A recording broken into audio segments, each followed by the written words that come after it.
Avant de commencer cette première émission de Coup de sifflet, je tenais à vous informer que cette vidéo a été tournée il y a un petit bout de temps maintenant, donc forcément elle n'est pas tout à fait à jour sur certains points, pas très précis. Vous allez le voir, par exemple quand on parle du Napoli dans la vidéo, les classements ne sont pas exactement à jour. En plus de cela, il y a eu des petits bugs de micro que vous entendrez peut-être à certains moments, donc voilà, on voulait s'en excuser. Et sur ce, je vous souhaite un très bon visionnage. Bonjour à tous, bienvenue dans ce premier épisode de Coup de sifflet. Aujourd'hui on est avec Alessio. Bonjour Alessio. Salut à tous. Je vais te laisser te présenter en quelques mots pour faire comprendre aux gens un peu de quoi on va parler aujourd'hui. Donc moi c'est Alessio.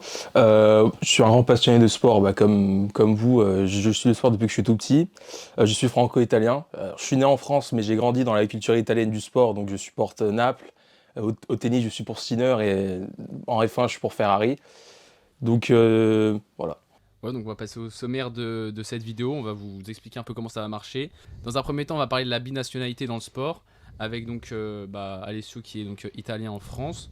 Ensuite, on parlera du foot, enfin, du sport plus généralement en Italie, avec notamment le foot, avec Naples ou même la sélection nationale. Après, on parlera du tennis avec le classement ATP et on finira par la F1. Ok, bah très bien. Bah, pour commencer, Alessio, j'aimerais commencer avec une question toute bête qu'on va souvent te poser. Imagine que demain il y a un match France-Italie au foot en finale de Coupe du Monde. Toi, tu soutiendrais qui et pourquoi? Alors là, je sais que ça va pas être... beaucoup de gens peut-être vont pas comprendre, mais là je vais l'expliquer. Alors je serai pour l'Italie. Parce que c'est quelque chose que j'ai depuis que je suis tout petit, j'ai eu dans la culture italienne du sport. Il y a des choses que... Enfin, j'ai toujours supporté l'Italie et c'est un truc vraiment de ton cœur, en fait. Ça, c'est vraiment là, mais quand il y a l'Italie qui joue, tu deviens vraiment... Enfin, je deviens vraiment... c'est vraiment ma patrie. Alors oui, je suis français, je reconnais que je suis français, je vais pas dire que je suis franco-italien. Mais dans le sport, c'est vraiment quelque chose même... Parce que mon père, il m'a transmis... donc je pourrais pas supporter la France, je supporte l'Italie. Après, j'ai un grand respect envers la France, le football français, mais en termes de culture et de connaissances, même d'amour, je suis désolé pour les spectateurs, hein, mais je serais pour l'Italie. Mais moi j'ai une petite question. Est-ce que malgré ça tu supportes quand même la France dans le sport parfois, même si en dehors du fait qu'elle affronte l'Italie? Alors, si on peut parler du foot, alors il y a quand même une rivalité France-Italie, Ouais. et généralement dans une compétition, la France est un adversaire direct de l'Italie, donc ça m'arrange que la France soit sortie, tu vois. C'est comme vous. Je sais pas, l'Argentine, s'il y a une Coupe du Monde, vous Ouais. êtes content que Ouais, l'Argentine. Même en tant que Français, l'Italie c'est un peu l'ennemi juré en foot et dans d'autres sports, notamment ouais, avec c'est un peu comme l'Allemagne. en Coupe du Monde 2006, on l'a Ouais, vu après, avec. je trouve que c'est surtout en termes de foot, c'est un peu quelque chose un peu d'ancien. Ouais, Je ouais. trouve que surtout par exemple, les trentenaires, les quarantenaires, je pense plus des personnes de notre âge, un peu plus jeunes, ils sont plus pour l'Italie, ils aiment l'Italie. Mais par exemple, moi, depuis que je suis tout petit, on me dit ah Materazzi, coup de boule, machin truc, on n'arrête Ouais, pas de ouais. me. Donc il y a encore plus cette haine du coup que tu disais ah mais la France putain, je les aime pas. Mais ça fait partie du jeu et il faut toujours rester dans. Ouais, ouais. Mais du coup, moi je vais rebondir là-dessus. Est-ce que c'est facile d'être supporter italien en France? Et comment tu le vis? Ouais. Est-ce que les gens le comprennent bien Alors, il y en a certains qui comprennent directement, enfin qui n'ont pas de problème, mais il y en a d'autres qui commencent à dire ah mais t'es français, tu vas supporter l'Italie, enfin tu vas supporter la France du coup. Enfin, je trouve qu'il y a quand même une très bonne entente, il n'y a pas jamais reçu de menaces ou quoi que ce soit, mais il y en a certains quand même, enfin de temps en temps, voilà, c'est pas tout le temps, mais voilà, en France c'est quand même le sport, je trouve il y a beaucoup de sportivité, j'entends beaucoup de polémiques, mais enfin j'ai jamais reçu d'insultes vraiment au premier degré de la part de quelqu'un quand je supporte l'Italie. Ouais, ok. Moi j'ai une dernière question un peu sur ça. Est-ce qu'il y a des différences notables que tu vois entre la manière de pratiquer ou de regarder le sport en France et en Italie? Alors, je trouve qu'il y a un truc qui est vraiment très différent par rapport en Italie et par rapport aussi en France, c'est que je trouve qu'en Italie, il y a vraiment une ferveur que je retrouve pas en France. Enfin, Ouais. il n'y a pas vraiment. Enfin, en Italie, par exemple, en parlant des clubs, tu vois, dans un groupe de potes, tout le monde supporte une équipe. Il y a vraiment ce même. On parle, par exemple, le lundi après les matchs, toute la semaine, on parle de foot. Alors moi, j'habite pas en Italie, mais par exemple, avec mon père, quand il y a Naples qui joue, et ensuite, c'est le lendemain, on fait des débriefs, on parle, mais il y a même des émissions, enfin, mon père fait pas des émissions, mais il y a Ouais. des émissions, et c'est en boucle, en fait, et c'est plus aussi politique, parce que, par exemple, et ça peut aussi ramener aussi à de la violence, par exemple, un truc très triste en Italie, je trouve qu'il n'y a pas ça en France, c'est par exemple, je ne peux pas aller voir un match à Milan en tant que supporter napolitain parce que sinon, bah, malheureusement, on peut me frapper, tu vois. Après, c'est si t'as le maillot. Mais après, s'ils savent pas. Ouais, mais après, bon, généralement, enfin, tu te caches pas, quoi. C'est dur de te contenir, enfin, tu vois. Mais Ouais, c'est vrai. c'est aussi, du coup, il y a cet aspect, il y a un aspect très positif, c'est vraiment le fait de vivre le foot. C'est vraiment, voilà, c'est en C'est Italie, vraiment passionnel, quoi. passionné. Tout le monde est Mais chaud. ça peut aussi porter à l'extrême des violences et même du racisme dans les stades. Ouais, comme à la radio. Ouais, bah c'est sûr qu'on a eu pas mal de problèmes sur ça en Italie, mais même Ouais, ailleurs. Ouais, ailleurs. Ouais. Ouais. Il y a aussi cet aspect, par exemple, dans les rivalités entre Naples et la Juve, c'est quelque chose que vraiment, je pense qu'un jour, je vous conseille d'aller vivre un avant Juve-Naples. C'est vraiment, même moi, je me transforme. Enfin, vraiment, c'est vraiment, c'est comme dans Game of Thrones, Lannister et les Stark. Bah, c'est la même chose. Genre, c'est vraiment. Et en fait, moi j'ai une question. Est-ce que tu arrives à retrouver quelques communautés italiennes? Je sais pas, quand tu vas dans des bars, ou je sais pas si tu vas dans des bars pour voir des matchs, mais genre, est-ce que tu peux retrouver des communautés italiennes en France? Il y avait un restaurant qui s'appelait Paris San Gennaro. C'était un club de supporters napolitains qui se réunissaient. Et une fois, je suis allé quand j'étais plus jeune et ils ont regardé des matchs. C'était un peu comme, je pense à Paris aussi, il y a, je pense dans le monde, je sais pas s'il y a ça à Paris, où il y a une ville qui forme un sport de coop, de supporters je sais pas si autre part dans le monde. Et après, je sais qu'à Paris, il y a beaucoup de Napolitains, donc il y en a, mais de vrais, vraiment, groupes de supporters parisiens qui forment un peu comme des ultras, mais de Ouais, Paris. à Paris, ouais. J'avais ça, et malheureusement, ça a fermé. Je sais pas s'ils ont rouvert, Ouais. mais Ok, bah maintenant on va passer un peu on va parler un peu plus du côté performance sportif de l'Italie.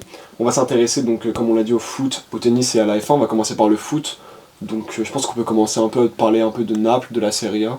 Oui, alors Naples, l'année dernière, saison 2022-2023, c'est un titre après plus de 30 ans d'attente. En 2017-2018, ils finissent deuxième. 2018-2019, deuxième encore. Ils concrétisent enfin ce qu'ils avaient, ce qu'ils avaient espéré depuis des années. Qu'est-ce qui a fait que ça a marché? Est-ce que c'est l'arrivée de nouveaux joueurs, la maturité d'autres? Qu'est-ce qui s'est passé? moi je pense que c'est dans la continuité, parce que Naples, c'est une équipe qui a toujours été deuxième, troisième, qui a toujours été là dans les hauts tableaux de Serie A. Je trouve pas que c'est un hasard qu'on a pu voir comme le Leicester de Ranieri qu'ils ont gagné en 2016, que c'était un exploit. Je trouve que c'était quelque chose que dans la continuité des dernières années de Naples. Je trouve qu'il y a aussi un entraîneur, pour moi, Spalletti, qui a pour moi un des meilleurs entraîneurs au monde. Il a vraiment créé une harmonie dans le groupe et l'équipe jouait. Enfin, vous avez vu, c'était parfait ce que faisait Naples. Moi j'ai une question, pourquoi il est parti? Pourquoi ils l'ont... Bah, ça, c'est malheureusement Tout pour remplacer par. Oui, c'est ça. par un entraîneur Rudy Garcia. mauvais, faut le dire, un mauvais entraîneur. Non, c'est parce que, alors on ne sait pas vraiment ce qui s'est passé. Je pense qu'il y a eu des conflits parce que notre président, Aurelio De Laurentiis, c'est un, je ne veux pas dire que c'est un bouffon, mais c'est quelqu'un un peu. Carrément. En fait, je trouve que c'est à la fois un génie et à la fin un abruti. En fait, il peut te faire des coups comme prendre Kvaratskhelia que personne ne connaissait. Il allait et à la fois te prendre des joueurs. Même cette année, je vois le mercato de Napoli, on a pris aucun joueur. Enfin, on a pris Nathan Limstrom. Bon, Limstrom, a priori, c'est un bon joueur, mais il joue jamais. Et Nathan, c'est un joueur. Il peut être bon, mais quand tu gagnes un titre, tu prends pas Nathan qui jouait même pas en Europe.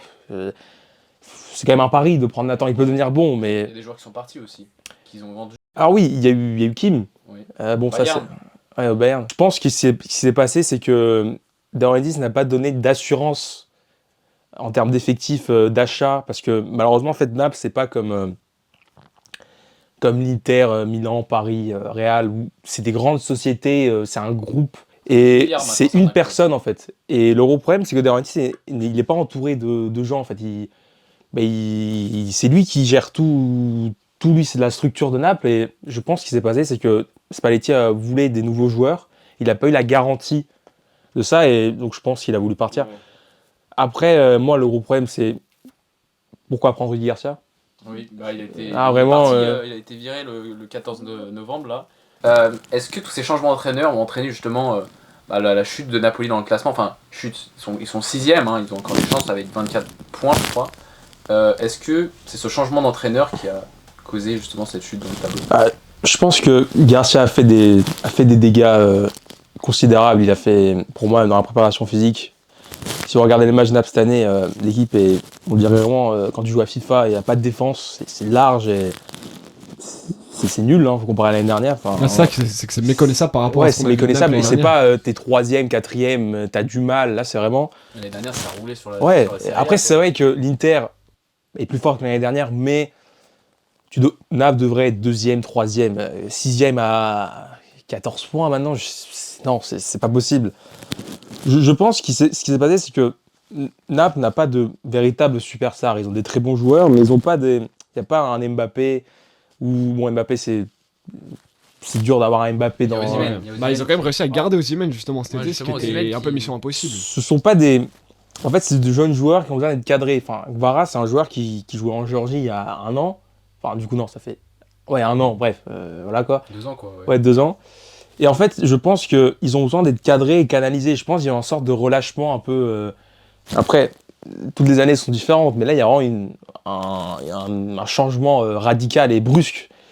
À Naples, on a vu notamment contre la Juventus l'année dernière, le 1-0, dans les dernières secondes. Il y avait vraiment une ferveur. Ça avait, même à Naples, à la victoire, au moment du titre, il y avait vraiment, on peut voir les images, c'est vraiment, on voit la ferveur même à travers toute la ville. Pourquoi il y a cette ferveur à Naples et pas dans d'autres villes Parce que Naples, c'est une ville qui respire le foot, qui vit le foot, et même, surtout grâce à Maradona qui a sauvé la ville. Là, je parle un peu plus d'histoire, mais Naples avant Maradona, c'était un peu comme Dijon, des équipes vraiment, c'était. Ah, mais vraiment, hein, c'était vraiment Pas grand chose. non, nul. Et Maradona a sauvé cette ville, et vraiment, vu que c'est une ville, le Naples du Sud, populaire, hein, le peuple, il incite l'équipe, et je pense c'est parce que oui, en Italie, comme je parlais au début, toutes les villes, c'est rare vraiment de voir quelqu'un qui suit pas le foot en Italie. Mais à Naples, il y a vraiment cet aspect vraiment du peuple et même les joueurs, enfin tout joueur qui va à Naples, il reste marqué. On peut prendre enfin la comparaison avec Marseille, mais je trouve qu'à Naples, il y a quand même plus qu'à Marseille. Alors oui, je suis napolitain, je veux dire logiquement, je vais pas dire, mais il y a quand même des actes. Par exemple, à Naples, il y a un bar où il y a un cheveu de Maradona. À Barcelone, je sais pas il y a pas de bar où il y a un cheveu de Messi, tu vois. C'est fou. Et Naples, c'est un peu une ville qui pue le foot dans un pays qui pue déjà lui-même oui, le voilà, foot. Et vu que ça faisait déjà 30 ans qu'on attendait le titre, et en plus, la victoire qui nous a donné le titre, c'était face à l'ennemi juré, la Juve. Là, C'est Nice, mais juste. oui, mais alors, Juventus, c'était un peu c'était le match qui a. le match, vraiment, Ouais. c'était quasi fait. Il fallait manquer juste un point, quoi. Que demander de plus, quoi. Ouais, c'est ça. Par contre, Naples, saison 2022-2023, ça s'arrête en quart face à l'AC Milan. Pourtant, ils les ont battus tout le temps. En Champions League, hein, t'as pas précisé, mais. Comment C'est en Champions Ouais, League. en Champions League. Pourtant, ils ont battu toute la saison. Juste à la fin de la Serie A, à la fin du championnat, c'était un peu moins bien. Mais qu'est-ce qui a fait qu'en championnat, ils arrivent à les battre et pas en Ligue des Champions? Je pense que c'est en fait la Ligue des Champions, ce qui est pour moi une compétition ultra compliquée, c'est que c'est sur toute une saison. Et comparé à une Coupe du Monde, c'est par exemple c'est assez proche les matchs. En Ligue des Champions, tu peux jouer en printemps. Et là, en printemps, le statut de forme va pas être le même qu'en novembre. Oui, c'est ça. Alors c'est vrai qu'au match aller, il n'y avait pas Osimhen parce qu'il était blessé, mais il y a eu vraiment un petit couac, hein. Ça a un peu pêché, même si je trouve que on avait bien joué. Et aussi, le Milan avait trouvé la faille. Comment répondre aux assauts du Napoli et trouver le moyen de battre Napoli. Et d'ailleurs, beaucoup d'équipes sont inspirées. Par exemple, comme vous voyez maintenant, sur Guevara, on défend à 2. C'est parce qu'il y a le Milan, c'était les premiers à faire ça. Calabria défendait avec, je crois, avec Krunic, ils se mettaient à 2 et défendaient. Ils étaient bons parce qu'ils ont trouvé un moyen c'est la première équipe qui a vraiment mis en difficulté de Napoli l'année dernière. Mais c'est vraiment dommage parce que on voyait que le Napoli était quand même au-dessus de Milan et c'est pas tous les jours que tu as l'opportunité d'aller en finale. Moi, je dirais même finale parce que contre l'Inter, on aurait pu gagner. En plus, maintenant, il y a une nouvelle réforme de Ligue des Champions. On ne sait pas quand ça va devenir la Ligue des Champions. En plus, moi, je me rappelle qu'en quart, tout le monde voyait un Napoli City en finale. Oui, je le voyais, moi, largement. Et ça faisait rêver tout le monde parce que Napoli jouait bien et on pense. Ils avaient un tableau italien et comme ils les battaient en Serie A dans le championnat, On se demandait tous si la finale ce serait pas City. Après, avec des champions, t'as quand même l'ADN avec Ouais, Ligue des bah oui. Champions. Il y a que la pression Milan, des grands matchs. Et... ouais, et Milan, ils ont gagné quand même. Ouais, c'est quand même 7 Ligue des Champions. Ouais. Après, c'est le foot, hein, c'est comme ça. Donc voilà, maintenant on va peut-être parler de la sélection nationale. Ouais, bah parce que ces 10 dernières années, il s'est passé des trucs assez intéressants quand même en équipe nationale, compliqués, mais il y a aussi des bons moments. Et justement, la première question, c'est que on a vu que la Squadra Azzurra a connu beaucoup d'irrégularités. Elle a été 2 fois d'affilée pas qualifiée en Coupe du Monde, mais en même temps, elle gagne l'Euro en 2021. Comment toi, tu interprètes ces résultats? Comment tu les comprends? Parce que ça peut paraître incompréhensible vu de l'extérieur. Alors moi, je pense que l'Euro, ça a été un sorte d'exploit pour moi. Alors oui, l'Italie jouait très bien à l'Euro et c'était pas une surprise vu de la compétition, comme on a pu voir avec la Grèce, où ils ont gagné alors que personne ne les attendait. On peut même dire par réussite. Ouais, en 2004. Je pense que c'est un problème du foot italien qui a été caché lors de l'Euro 2021, mais qui était toujours présent en fait. Le fait que Qui n'a pas été réparé à cause de cet Euro qui était ouais, mais victorieux. on peut voir, beaucoup de gens en parlent et moi je suis un peu d'accord avec ça. Il y a pas beaucoup d'Italiens qui jouent en Serie A et c'est pas normal. Après, je trouve que ce qui s'est passé contre la Macédoine, c'est un truc qui arrive une fois tous les Ouais, bah c'est pareil, c'est l'histoire du un match. 60 ans. Je pense que tu refais le match 12 fois, l'Italie ne. Ouais, bah oui. Là, ils ont affronté la Macédoine il n'y a pas longtemps, dans les poules, pour accéder à les qualifications de l'Euro. Ils ont encore un peu bugué face à cette équipe. Bah, on peut imaginer qu'il y avait quand même la pression. Ouais, il y a un blocage quand même. Il y a la pression, c'est vrai, mais c'est une petite équipe, quoi. Ils doivent lui rouler dessus. Bah après, quand t'as un match, en fait, je pense les matchs de play-off, les matchs où tu joues vraiment pour ta nation, Ouais. faut que t'aies un Messi ou Ronaldo dans ton équipe. Sinon, c'est vraiment, c'est ultra compliqué. Par exemple, la Pologne, ils ont réussi à se qualifier pour la Coupe du Monde 2022 au play-off, mais eux, ils ont Lewandowski qui est quand même un très grand joueur, c'est un champion. Pour moi, c'est un des meilleurs attaquants qui était ces derniers temps, même si en ce moment, il n'est pas très en forme. Mais je pense que le problème de l'Italie, je pense que c'est très simple à voir, c'est qu'il n'y a pas vraiment d'attaquants. Et s'il y a vraiment du mal à marquer, ce qui s'est passé après l'Euro, c'était un peu ce qui s'est passé à Naples cette année, hein, un peu de soulagement, un peu oh, on a gagné l'Euro, c'est bon, la vie est belle. Et la Coupe du Monde, la Coupe du Monde, bon, on est chez nous. Voilà.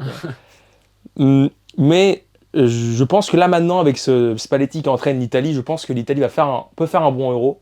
Et je pense que c'est même bien que l'Italie est dans un groupe assez dur pour voir un peu son niveau. Pour voir, parce que pour aller dans une compétition, il faut quand même battre les meilleurs. Donc je suis pas totalement, à Ostia, je suis pas totalement triste. Je pense que je suis quand même content d'affronter des grosses équipes et de voir le niveau. Parce que c'est l'Espagne et Ouais, la Croatie. ça, pour rappel, il y a l'Espagne, la Croatie et l'Albanie, c'est le groupe de la mort, on pourrait l'appeler comme ça, c'est un des plus gros. C'est des grosses équipes, mais qui sont prenables. C'est-à-dire que c'est pas encore la France ou l'Angleterre. Ouais, moi j'avais très peur au groupe France-Pays-Bas. Ouais. Quand même, L'Espagne, la ces dernières années, c'est un peu en dessous. Oui, Croatie, c'est une bonne équipe, mais c'est voilà, une c'est bonne prenable. équipe qui est largement prenable. Qui a gagné des joueurs en fin de carrière, Modric. Oui, c'est ça. Et s'ils C'est sortent, une vieille équipe. de ce groupe-là, je pense qu'ils seraient en confiance, justement. Surtout qu'il y a 3 C'est équipes la qui se qualifient pour Ouais. l'Euro. Du coup, t'as qu'à gagner un match, t'es quasi qualifié. Du En coup, fait, bah, c'est simple. je crois que c'est donc tous les 2 premiers de chaque groupe, et c'est les 4 meilleurs troisièmes des 6 groupes. Donc maintenant, on va parler du tennis. Aujourd'hui, on assiste un peu à la génération dorée du tennis, italien en tout cas, avec des jeunes qui apparaissent, avec Sinner, Arnaldi, Sonego et Berrettini qui sont un peu vieux, mais Musetti par exemple. Donc on a vraiment des gros clients dans le top 100. Qu'est-ce qui fait que... Alors, on va voir, hein, parce qu'il y en a aussi qui... Arnaldi, il a beaucoup émergé cette année. Qu'est-ce qui fait que ils sont tous arrivés d'un seul coup Est-ce que c'est plutôt structurel en Italie? En fait, en Italie, il y a une émergence de tournois en Italie Challenger. Et on a invité beaucoup d'Italiens. Enfin, pas moi parce que je suis pas ordinateur, mais voilà quoi. Il y a beaucoup d'Italiens qui allaient à ces tournois, dont Sinner, qui a émergé au tournoi Next Gen de Milan. Ouais. En 2021 2019. 2019, oui. Ça commence à dater Il un y a peu. 4 ans. Il avait 18 ans. Ouais, 19, mais il était inconnu. Genre, je crois qu'il était même pas classé, je crois. Bah, c'est le but de ce tournoi. Hein. Ouais, d'ailleurs, encore une fois, c'était bien en Italie parce qu'on a pu avoir un Sinner. Là, en Arabie Saoudite, bon, je sais pas qui on peut avoir. Mais... Oui, c'est ça, c'est un peu dommage. Et c'est aussi le fait qu'en Italie, il y a beaucoup de. Maintenant, il y a le fait qu'il y a le Master en Italie. Je pense ça a un peu incité l'Italie à un peu. Ouais, parce que j'ai vu, il y avait 6 millions de téléspectateurs Ouais, italiens pour voir Sinner Djokovic. Ouais, maintenant Sinner c'est devenu un. C'est devenu voilà C'est un peu hypocrite parce que bon, après quand Sinner il perd, ça commence à dire ouais, Sinner il est pas bon. Ouais, c'est ça. Enfin, moi je suis objectif, hein, moi, même quand Sinner il perd, je vais pas dire qu'il est nul, mais. Voilà, mais par exemple, Sinner, on se souvient face à Alzheimer à Roland Garros au deuxième tour. Qu'est-ce qu'il a eu? Parce qu'il a pas bien joué, il est sorti, il était dégoûté. Et puis depuis ce match, il a fait que augmenter à travers la saison pour gagner un Master 1000 en fin de saison. Alors, moi la Coupe Davis je aussi. pense que ces matchs-là, pour des jeunes joueurs, c'est peut-être le déclic de leur carrière. Ça construit la. Ouais, parce la que carrière. en plus ce match, bon, Altmaier, c'était Wawrinka, c'était Federer avec son revers là. Il n'a jamais joué comme ça de sa vie. Enfin, voilà, tout le respect que j'ai pour Altmaier, mais il a vraiment fait le match de sa carrière, Altmaier. Alors peut-être que l'année prochaine à Roland, il va battre Djoko. Hein, mais Oui, est-ce qu'il a pas changé son jeu il a à travers la Je saison? pense que tout d'abord, je pense que son service, il s'est beaucoup amélioré en première balle. Oui, parce que là, les derniers matchs face à Djokovic, on voyait un nombre Ouais, non, mais il d'aces. faisait des aces. Et aussi, je pense qu'il va plus à la volée, il varie plus. Oui, parce qu'avant, il savait pas finir en fait. C'était un joueur Et de je pense, concours. ouais, et je pense que, en fait, il a tellement de puissance, il a tellement de, c'est tellement propre ce qu'il fait, que je pense même si c'est un joueur qui fait son jeu est quand même basé sur le fond de cours, quand il est dans sa journée, quand il est dans son mood, il est bien. Bah, en Puis fait, c'est aussi construit physiquement. ouais, physiquement, il s'est construit. Il a aussi mûri, et je trouve que mentalement, il est quand même costaud aussi. Ouais, c'est quelqu'un de calme. Il a Ouais, toujours été calme, j'ai vu. Puis même, il y a quelque chose qui est frappant quand on regarde vraiment en vrai, c'est la pureté de la frappe de balle. le bruit. Hein. C'est, je pense, la plus belle sur le circuit, Ouais. même devant Djokovic, je pense. Quand tu vois la balle partir, c'est vraiment. Ouais, C'est un talent et puis il est très relâché, Sinner. Ouais, surtout qu'il est pas, il se vante pas du tout. Non, il est pas du tout arrogant, il est calme. Pour moi, c'est l'exemple à suivre dans le sport, Sinner. Enfin, en tout cas, moi, quand je dois suivre quelqu'un, je suis Sinner en termes d'exemple. Parce que... Et toi, objectivement, si tu vois plus tard un Sinner Alcaraz, pour toi, qui va prendre peut-être le dessus? Alors, c'est difficile de parler comme ça de l'avenir, mais pour toi, qui peut prendre le dessus? Pour moi, c'est deux joueurs qui ont exactement le même niveau. Pour moi, c'est les deux joueurs qui vont dominer le tennis dans ces plusieurs futures années à venir. Mais je pense que, alors peut-être le risque pour Alcaraz, c'est que il a un jeu il s'épuise beaucoup. Oui. C'est-à-dire qu'à la Il fin de se la blesse. saison, là, on a vu cette saison. Ouais, et je trouve que maintenant, l'Alcaraz de maintenant, je suis un peu déçu. Je trouve que c'est devenu un peu un showman, un peu. Oui. Il surjoue un peu. Alcaraz, c'est pas quelqu'un comme ça. C'est quelqu'un qui joue. Enfin, il a ce côté très enragé, un peu comme Nadal, mais c'est très. Encore lui, c'est très clean ce qu'il fait, c'est propre. Je trouve que les deux vont se partager les tournois. On peut pas encore dire qui va prendre le dessus parce que pour moi, ils sont vraiment monstrueux les deux. Parce qu'il y a Runeux aussi derrière. Ouais, il y a Runeux. Runeux, on sait pas. Il n'a pas encore fait de réelles preuves. C'est-à-dire qu'il a gagné Bercy, mais en Grand Chelem, c'est pas. À part Roland Garros. Ouais, je pense qu'il est un peu en retrait, mais je pense qu'il va. Ouais, en fait, je pense que ça va émerger. C'est ces trois joueurs qui vont peut-être. Qui seront le futur du tennis. On a Berrettini, il a été finaliste à Wimbledon 2021. Depuis, c'est la descente aux enfers. Il se blesse, il fait que se blesser. Il s'est fait opérer de la main en 2022. Là, il a une blessure aux abdominaux, et il a loupé toute une partie de la saison sur terre. Il s'est reblessé à l'US Open. Qu'est-ce qu'il fait Est-ce qu'il est prêt physiquement Je pense Berrettini, c'est un peu le Tsonga français. Il se blesse, c'est un très bon joueur, bon coup droit, très bon service, mais il n'a pas de revers. Ça, c'est le. J'avais vu l'année dernière, en 2022, la saison sur gazon a été impressionnante. Le Queens. Ouais, c'est un joueur très malchanceux. Après, je trouve qu'il a moins de talent que Sinner quand même. Enfin, je pense que Berrettini, c'est un joueur où Sinner, même quand il était 60e mondial, où il était même juste dans le top 100, je m'en souviens, on parlait de Sinner comme un futur champion. Berrettini, où il a un peu explosé tout de suite. On ne s'attendait pas à Berrettini.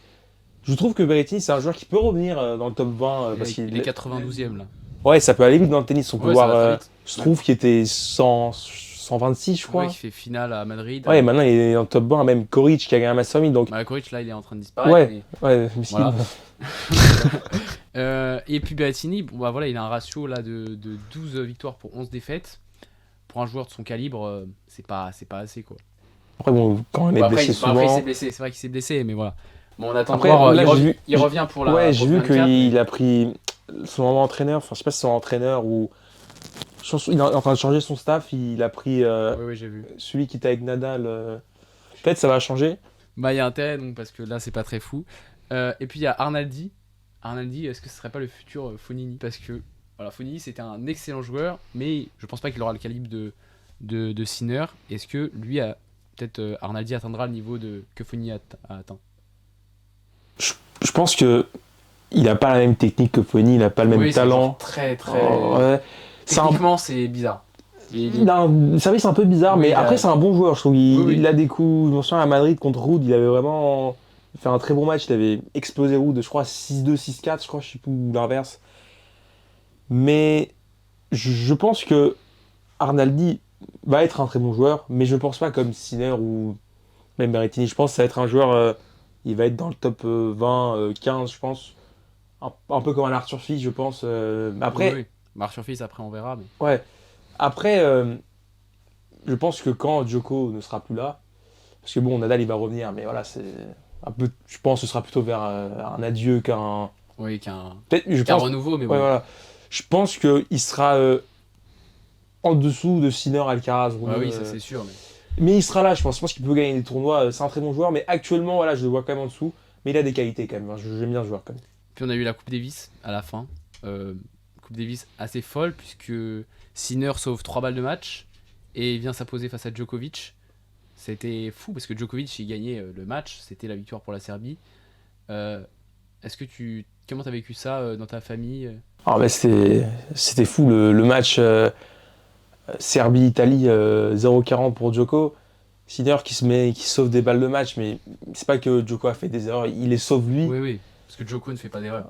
C'est le problème de Djoko. Ah, c'est vrai, c'est le problème de Djoko qui fait des cauchemars à tout le monde. Ouais, Il c'est ne ça. rate rien. C'est ça. Et ce qui est incroyable, c'est que Sinner a dit aux autres joueurs de l'Italie, t'inquiète pas les gars, je suis là. Il a dit, Ouais. et même en double. Bah, il y avait intérêt parce que là, c'est lui Ouais, qui sauve à et chaque encore une l'équipe. fois, ce qui est incroyable, c'est que Sinner a été critiqué parce qu'il voilà, il défendait pas, qu'il faisait pas la Coupe Davis parce que souvent il était forfait. Maintenant, il est venu, il a gagné la Coupe Davis.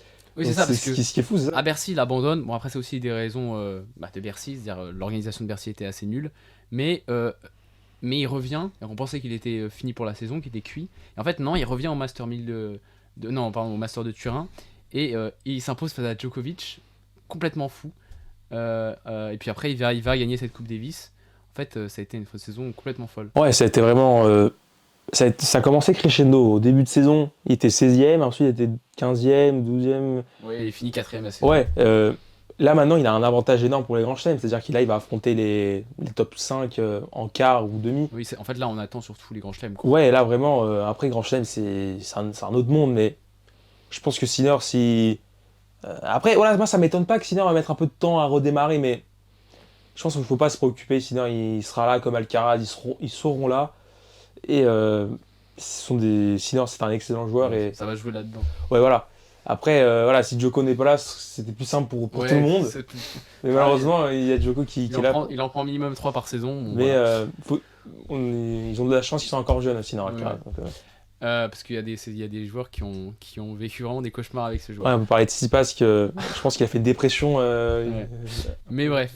Donc maintenant, on va parler de la F1. Donc je vais en parler. Du coup, bon là, la saison 2023 en F1 est finie. Et Ferrari a fini 3ème à 3 points de Mercedes, donc vraiment, je vois pas grand-chose. Que penses-tu, toi, de la saison de Ferrari? Alors, peut-être je vais être un peu brutal, mais pour moi, était un peu nul cette saison de Ferrari. Pour moi, il n'y a pas. Pour moi, je trouve que c'est une écurie qui, encore une fois, a du mal à se construire. Alors maintenant, il y a Vasseur, ça va un peu mieux, surtout dans les arrêts au stand. Les arrêts au stand, c'est le seul truc pour moi qui a vraiment été amélioré de Ferrari. Alors, il y a eu une victoire de Sainz à Singapour, ça a été une très belle victoire. C'était pour moi la meilleure course de cette saison. Mais il y a un peu des. Pour moi, c'est pas suffisant en fait. Il ne faut pas se contenter d'une 3ème place. Surtout d'être autant. Ça fait des années qu'on attend Ferrari au moins être compétitif jusqu'au bout. Et Ferrari n'arrive pas à être compétitif jusqu'au bout. Bon, cette année, ça a été compliqué au début. Vers la fin, il y a eu des évolutions. Ferrari a réussi à quand même porter sa voiture parmi le top 5 en course, même le podium. Mais au début de saison, c'était vraiment pas bon. Je pense que l'an prochain, peut-être ils vont s'améliorer, mais je pense que moi, je changerais même peut-être les pilotes, parce que Leclerc, pour moi, fait encore trop d'erreurs. Alors peut-être l'année prochaine, il sera champion du monde, il va me faire démentir, mais je trouve qu'il y a vraiment, il y a encore du travail à faire, quoi. Mais justement, Leclerc, on parle en ce moment, la Prestaline parle en ce moment d'une prolongation jusqu'en 2029, ce qui est une durée assez longue pour la F1, c'est rare de voir ces durées-là. Toi, qu'est-ce que tu en penses de Leclerc? Est-ce que tu penses que lui peut devenir un jour champion du monde? Je pense qu'il a le talent pour devenir champion du monde, mais en fait, je pense que dans les années qui vont venir, je pense que Ferrari va être champion du monde, mais je pense pas que Leclerc va être champion du monde, en fait. Enfin, je pense que Ferrari en fait, est en train de construire une équipe pour Leclerc, mais le problème, c'est que je trouve il y a des pilotes qui sont plus forts que Leclerc, qui font moins d'erreurs. Bon, à Verstappen, ça, il n'y a pas débat, même un George Russell qui a moins intelligent que Leclerc, mais est plus propre ce qu'il fait. Je trouve que Leclerc, cette saison, a eu vraiment du mal. Vraiment, j'étais un peu déçu de lui, honnêtement. Mais, beaucoup d'erreurs. Mais voilà, je pense que c'est une saison et Leclerc a du talent. Et je pense que l'année prochaine, il pourra aller au niveau. Mais voilà, je pense que par exemple, moi, j'aimerais aussi voir. Peut-être Sainz va peut-être combattre pour un titre. Parce que Sainz fait. Quand il a l'opportunité, j'ai l'impression que Sainz fait moins d'erreurs. Alors que Leclerc, Oui, on a l'impression qu'il est plus combatif ouais. que Leclerc, quoi. Après. L'écurie se tourne un peu plus sur Leclerc, mais est-ce que devrait pas se. Ouais, parce que justement, Sainz, j'ai tourner. l'impression que ça temporise un peu pour le changer, il cherche un peu une opportunité. Je sais pas si. Est-ce que ce serait pas l'inverse qu'il faudrait faire? Se tourner plus sur Sainz que Leclerc? Bah en fait, le truc, c'est que là maintenant, ils ont pris Vasseur. En fait, vu que Vasseur connaissait Leclerc, je pense ça a été un peu un moyen de centrer l'équipe sur Charles Leclerc. Après, là, si l'an prochain, le Sainz il fait P1, P1, P1, à la logique, ils vont dire, ouais, peut-être. Mais après, en termes de talent pur, je trouve que Leclerc a plus de talent que Sainz. Mais Sainz, quand il a les opportunités, il les saisit. Leclerc a du mal à saisir les opportunités. Peut-être parce qu'il a plus de pression aussi, et on l'attend depuis quand même pas mal d'années. Il a quand même 27 ans maintenant, Leclerc, ou 28. Ouais, ça fait longtemps qu'on. 27 ans. Ça fait longtemps qu'on. Je sais pas quel âge il a exactement, mais ça fait longtemps qu'on entend parler de lui et qu'il y a beaucoup d'espoir sur lui. Même, j'imagine, il y a un peu de pression. Après, il est très aimé, Leclerc, en Italie. Tout le monde l'aime. Moi aussi, je l'adore, Leclerc. Mais voilà, moi, j'aimerais juste qu'il fasse moins d'erreurs et qu'il aille jusqu'au bout. Pas qu'il. Et tout à l'heure, tu nous parlais d'ailleurs que de voir Ferrari champion du monde dans les prochaines années. Est-ce que pour toi, il y a de la place pour Ferrari, même pour d'autres écuries, ou Red Bull, là, on est parti pour les voir 5 ans ou d'affilée sur le toit du... Alors, je pense que Red Bull va continuer sur sa lancée, je pense, l'année prochaine. Mais peut-être entre 2025 et 2026, peut-être il y aura une nouvelle écurie. Je pense qu'il y a vraiment J'aimerais voir des pilotes qui puissent être compétitifs avec Verstappen, parce que je trouve qu'il n'y a pas de pilote qui fasse le poids avec Verstappen. Quand il y avait Hamilton, je trouve que Sébastien Vettel en 2017-2018, il était quand même, on voyait qu'il arrivait à s'accrocher. Alors Hamilton gagnait parce qu'il était vraiment au-dessus de lui, ça se voyait en course, en qualif. Là, j'aurais l'impression que Verstappen est plus fort parce qu'il n'y a pas un qui peut rivaliser avec Verstappen. Peut-être que Leclerc va le faire l'année prochaine, va le faire dans 2 ans. Hamilton serait trop vieux, ou est-ce que c'est plutôt là lié à la voiture de Mercedes? Alors, sûrement la voiture Mercedes n'est pas comme celle de Red Bull, mais Hamilton, il a fait un peu son temps. Maintenant, je vois mal Hamilton gagner un titre. Il veut peut-être fonder une famille parce qu'il a quand même un âge, Hamilton, et il vient d'une autre génération. Mais voilà, moi j'espère juste voir des pilotes qui peuvent rivaliser et même montrer qu'ils sont capables d'aller combattre Verstappen. Parce que là c'est compliqué quand même, hein. Ces années, c'était une domination. À part Singapour, c'est vraiment parce qu'on avait, je crois, une des meilleures courses parmi ces années en F1. C'est vrai, celle-là, tout le monde a kiffé justement parce qu'on avait... Ouais, mais la course était épique et ça faisait très longtemps que j'avais pas vu une course. Même l'année dernière, 2022, il n'y avait pas eu une course comme ça. Après, le reste des courses, bon, souvent ça dormait, hein. Enfin, vraiment, il n'y a pas eu... Ouais, surtout les horaires de certaines courses, dès que c'est à 5h du matin. Ouais, après, il y a trop de courses. Je prends un F1, pour moi, c'est 16 courses pour moi. Parce que la F1, c'est quand même un sport, c'est un sport rare et je pense que quand tu mets trop de courses, bah, c'est pas comme le foot en fait. Tu parles de la saveur du truc un peu. Ouais, la saveur. Enfin, moi, je m'en souviens, avant la F1, c'est toutes les 2 semaines. Ah, il y a la F1, c'est week-end F1. Maintenant, tout le temps week-end F1, c'est plus la même chose. Ouais. C'est comme un grand chelem, c'est pas tout le temps les grands chelems au tennis. C'est vrai. Et peut-être pour conclure, on a un peu parlé au début des problèmes techniques des tifosi la saison passée, que ce soit sur la monoplace, sur même les arrêts au stand. Est-ce que l'année prochaine, on peut espérer une amélioration concrète de ça? Parce qu'on en a eu un peu dans la saison, mais j'imagine que c'est pas... Vous voulez plus, quoi. Ouais, je pense que l'année prochaine, je pense que ça va aller mieux en termes en termes de tout ce qui est fiabilité de la voiture, parce qu'il y a eu des améliorations par rapport à ça. Après, il faut faire un truc avec le rythme de course qui est mais, mauvais par rapport au qualif. Enfin, tu fais 1 et 2 et tu as le rythme de P4, P5, c'est pas normal. Sinon, la voiture, ses partitions étaient là, hein. Elle était fiable, à part les erreurs de Leclerc au Brésil. Il y a, vraiment, la voiture, elle était.